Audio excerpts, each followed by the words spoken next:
Are you sure you want to take this flight as a regular passenger? Julian David Chen's voice, his chief operating officer, kept echoing in Julian Thorne's head during the 10 minutes before takeoff. Back then, he had only replied briefly, "Yes, this isn't just a flight." The first-class cabin Apex 1 on tonight's Flight 001 was near perfection. Each private suite had sliding doors, flatbeds, and a personal minibar. A single ticket could pay a month's rent in Manhattan. But only Julian knew that the most luxurious thing here wasn't the vintage champagne or the wide leather seat, it was how people were treated. Julian sat still in Suite 1A, his shoulder gently leaning against the Italian leather. He wore a classic leather jacket, grey jeans, and worn-out leather shoes. There wasn't a glimmering watch on his hand like the other businessmen seated nearby. That was intentional. He needed to find out if the empire his father had built, Apex Airlines, still lived by its promise. We sell dignity, not seats. This was his first flight alone. No bodyguards, no deputy executives, no Thorne Aviation business cards. He was simply J. Miller, the alias printed on his ticket, the name that let him blend in among the wealthy who never cared to look twice. The cabin door slid open softly. A faint trace of expensive perfume followed the steady steps of Brenda Walsh, the first-class lead attendant. In her 50s, hair neatly pinned, her eyes scanned the cabin like X-rays. Brenda didn't need to ask names. She could tell who to serve first, just by a man's suit, his watch, or how confidently he sat. She paused at Suite 2A and flashed a perfect smile. Dom Perignon, or Cru Grande Cuvée, sir. The man there, a tech CEO, nodded smugly. The crystal glass tilted slightly, bubbles rising like a familiar ritual. And Julian, he looked at Brenda. Brenda glanced at him just for a second, then turned away, as if he didn't exist. She continued on serving a businessman from Hong Kong, then a royal from Dubai. Champagne was poured and hot towels were handed with care. But the man seated in the most expensive chair in the cabin hadn't even received a greeting. He smirked. Good. This was exactly why he needed to be here tonight. First class remained quiet. Outside, Captain Davies announced casually, preparing for takeoff. Julian fastened his seatbelt. He took a deep breath. A phrase from his father cut into his heart, like a blade. Never let Apex forget the one thing that matters most: dignity. The wheels left the ground. Julian closed his eyes. He knew when they touched down on Heathrow's runway a few hours later, if he found that promise broken, no one aboard this vessel, called Apex, would sleep peacefully again. The swift clatter of the drink trolley wheels rolled softly over the luxurious carpet. Brenda Walsh moved forward, her eyes scanning for anything out of line. Familiar passengers gave her polite nods and smiles. She nodded back, adjusted the tie of a Korean businessman, then pushed the trolley up to Suite 1A. She stopped in front of Julian. No champagne in hand, no greeting. Instead, Brenda stared directly at him, her chin slightly raised, like a prison warden assessing an inmate. "Sir," her voice was sweet, but her gaze was ice-cold. "May I see your boarding pass?" Julian's expression didn't change. He pulled out his phone, opened the e-ticket, and held it up silently. Brenda glanced down her pale, polished fingernail, tapping lightly on her tablet. A soft beep echoed from the screen. She squinted. "Our system shows a discrepancy, Mr. Miller. Seat 1A was booked by someone else 2 weeks ago. Your ticket might be an error." A faint scoff came from Suite 2A. The businessman from earlier Williams leaned forward and looked at Julian. "Buddy, this cabin was fully booked a month ago. I had to go through my personal assistant. Maybe you grabbed a discounted seat and sat in the wrong spot." Brenda didn't intervene. She let the words strike Julian full in the face.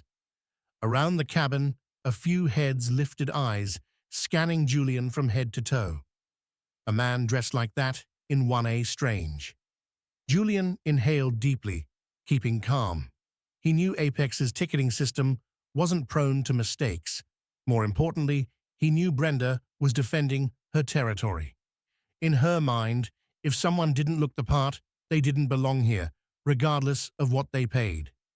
I booked directly, paid with a Centurion card. Julian stated firmly, holding out the black card. Brenda didn't bother looking closely. She spoke quietly, just loud enough for those nearby to hear. The card could be stolen, sir. Here the system is final. I'll call the captain. Williams waved his hand. Do it fast. I don't want this flight delayed over some petty argument. Brenda pressed the intercom button. A red alert light blinked on the ceiling. A hushed murmur rippled through the cabin like waves breaking a still surface. A young flight attendant approached, eyes flickering nervously between Julian and Brenda. No one dared to speak. Julian remained seated. His eyes swept the room. Every unfamiliar glance, every mocking smirk felt like a nail driven into the legacy his father left behind. A five-star airline, where people were once treated like royalty, is now questioning its own air just because he didn't dress like the elite. The trolley wheels rolled away, but a crack had formed. No one in the cabin knew in just minutes it would split wide open, and nothing would stop it. The knock on the cockpit door was sharp and clear, even amid the whispering buzz throughout the cabin. A young flight attendant, pale-faced and visibly nervous, stood trembling outside. Captain Davies swung the door open, his breath thick with the scent of black coffee. "What is it?" he barked. Brenda didn't wait for the attendant to speak. She stepped forward, voice steady, but edged with an undercurrent of alarm.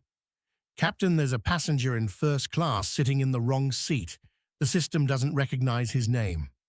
I checked his Centurion card, but I'm not confident." Davies glanced at his watch.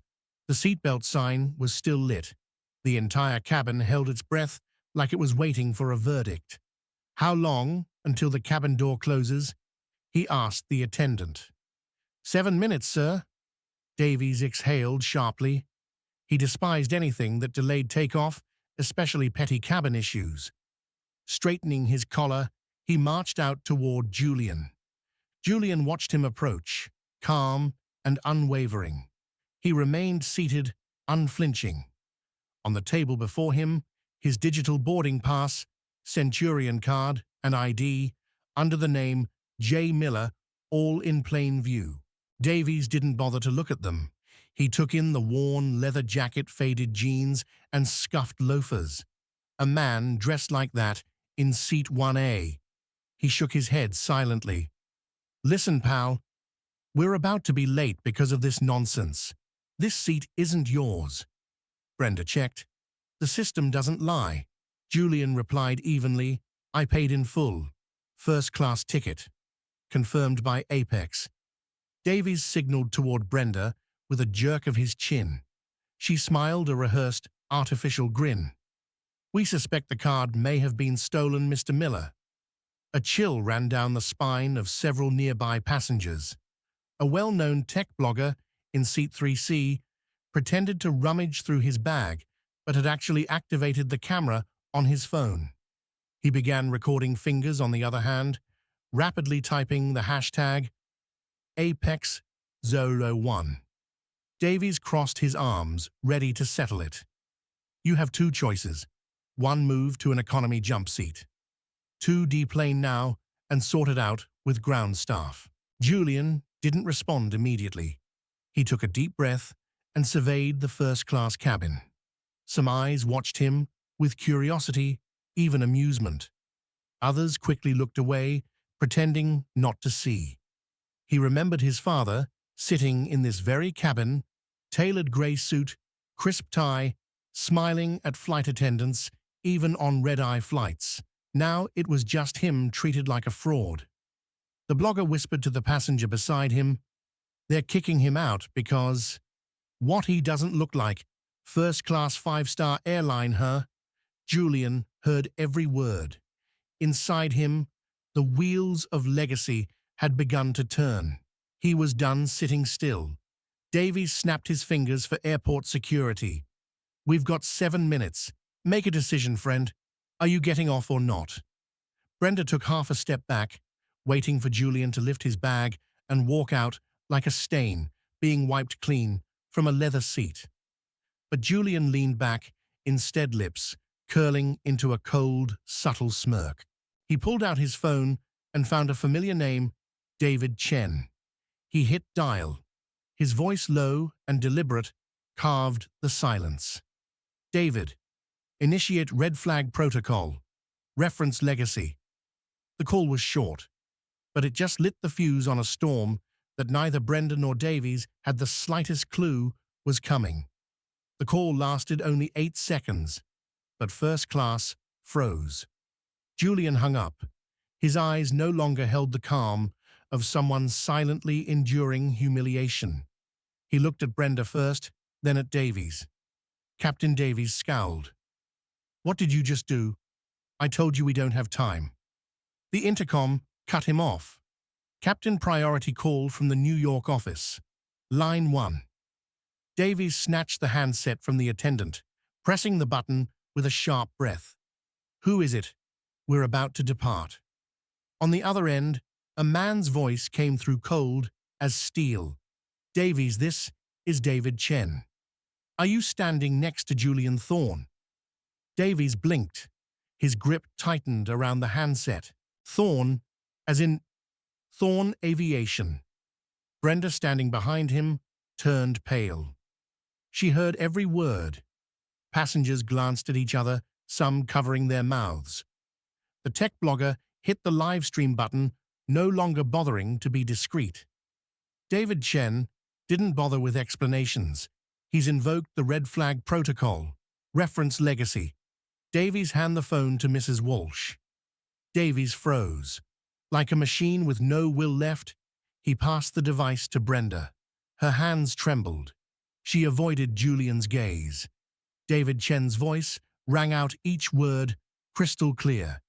"Mrs. Walsh, your authority over the first-class cabin is hereby revoked, effective immediately. From this moment on, all decisions fall under Mr. Thorne. Your only task is to carry out his instructions." Brenda tried to speak, but her throat tightened. She knew exactly what the red flag protocol was, an emergency procedure written by Julian's late father, activated when Apex Airlines faced a reputational threat worth hundreds of millions. And now the tech blogger was live streaming it all to over 300,000 viewers. Every passing second could chip another point off Apex's stock. Julian stood up and adjusted the collar of his leather jacket. His gaze swept past Brenda, then Davies. Nearby passengers instinctively moved aside, like making way for a king who had just risen. Davies stammered, Mr. Thorne." Julian cut him off. His voice wasn't loud, but every word was razor-sharp and carried across the cabin. "This is no longer about a seat. This is about the promise my father left behind. You called security good. Keep them here." Brenda swallowed hard, voice hoarse. "Mr. Thorne, I didn't." Julian raised his hand, firm and final silence. "You just made a serious mistake, and you will correct it yourself." On the blogger's screen, the viewer count spiked. Hashtags Apex001 and Thorne Returns flooded social media. A young passenger whispered, "He's the CEO of Apex Airlines." No wonder. Julian turned back toward his seat, but didn't sit. He stood tall, and from that moment on, everyone in the cabin knew they were about to witness a reversal far greater than any first-class ticket could buy. Davies swallowed hard, leaning in to murmur to the flight attendant, "Close the cabin door." and await Mr. Thorne's instructions. The plane, which had moments ago been silent as a grave, now transformed into a grand stage where an old promise was about to be revealed and reaffirmed in front of thousands of watching eyes. The satellite phone in the cockpit had barely gone silent when Captain Davies clearly heard David Chen's voice repeat for the second time, "Put Mrs. Walsh back on the line." Immediately, Davies had no choice. He shoved the device into Brenda's hand, his eyes now turning to Julian, awaiting further instruction. Brenda clutched the phone, her hand trembling as if holding her own termination letter. David Chen didn't waste time with pleasantries. His tone was calm, but icy. "Mrs. Walsh, I'll be brief. Mr. Thorne has activated the red flag protocol. All authority over the first-class cabin and service decisions aboard Apex Flight 001 is temporarily transferred to him. You no longer have the right to deny or judge anyone." Brenda flinched slightly. She knew what that meant. Her mistake had now been exposed at the highest level. Behind her, the tech blogger's live stream kept rolling. Viewership had surged to nearly 1 million. Comments piled up. Five-star airline just kicked their own CEO off his seat. Julian didn't look at the blogger nor at the curious passengers. His eyes remained fixed on Brenda, sharp, unwavering. "Mrs. Walsh, I don't need an apology. I need you to do exactly 2 things." Brenda stammered, "Yes, Mr. Thorne." Julian raised one finger. "First, this flight returns to the gate immediately. I have no intention of leaving my seat, but I will not fly 1 more minute with a crew that's forgotten the purpose of service." Davies lifted his chin, ready to object, but when he met Julian's eyes, he fell silent. He nodded and motioned for the attendants to inform ground control to prepare for a gate return. Julian raised a second finger. His voice remained calm, but firm. "Mrs. Walsh, you will not be fired. I won't discard someone who now fully understands the problem. You will lead a new special task unit. Your only mission, retrain every cabin crew member and lead attendant so that no one ever experiences this again." Brenda was speechless. Nearby attendants covered their mouths, afraid even to breathe. One whispered, "He's not punishing her. He's fixing the root cause." Julian turned to Davies, voice cold as steel. "Captain, from this minute forward, this flight reports directly to me. I'll address the board later. For now, focus on turning the aircraft around." Davies nodded, bowing his head slightly, not daring to speak another word. He signaled his co-pilot to reduce taxi speed and contacted the ground crew to dispatch a tug for the return to the gate. Outside the window, the runway lights glowed sharply and clearly. One of the world's most luxurious flights, brought back to the terminal not by technical failure, but by a single act of prejudice, a single dismissive glance all witnessed live by millions. Brenda clutched the phone tightly, lips pressed into a hard line, eyes red and glassy. Julian stood silently observing. He didn't need to shout. He didn't demand compensation. All he did was peel the glossy finish off the 5-star logo of Apex Airlines, forcing everyone to confront the real flaw attitude. The cabin doors began to open. Ground crew readied to receive delayed passengers, but this time no one complained. Everyone understood. Tonight, Apex Airlines had just been audited by its own owner without warning, and it was now crystal clear no one aboard stood above the promise of dignity. The plane had come to a complete stop at the gate. The cabin door opened, and a rush of cool air from the jet bridge swept through, breaking the thick tension inside. A few passengers slowly rose from their seats, each trying hard not to make eye contact with Julian.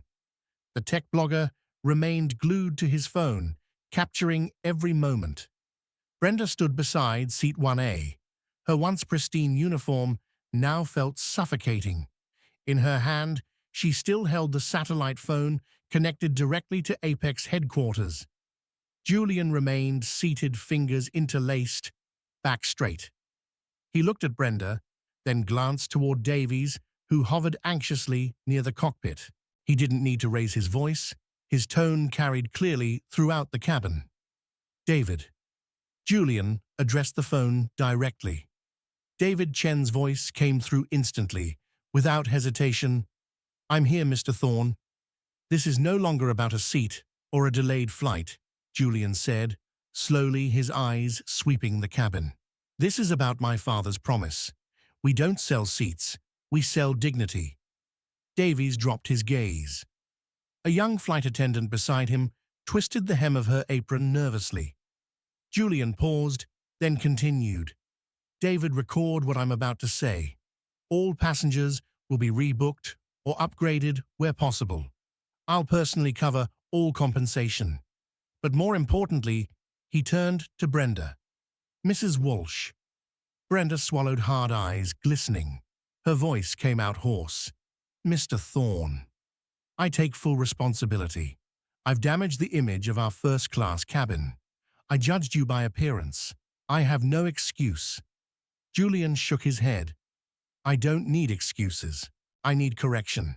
From this moment on, you will lead the Service Dignity Task Force. Your mission: rewrite our service standards, retrain our entire staff. Every time someone forgets why Apex exists, you will remind them with the mistake you once made." Brenda's lips trembled. Then, unexpectedly, she dropped to her knees. Several attendants rushed to help her up. She brushed them off, standing on her own. Looking Julian in the eye, tears shimmering but voice steady, she said, "I promise, Mr. Thorne, I will do it right."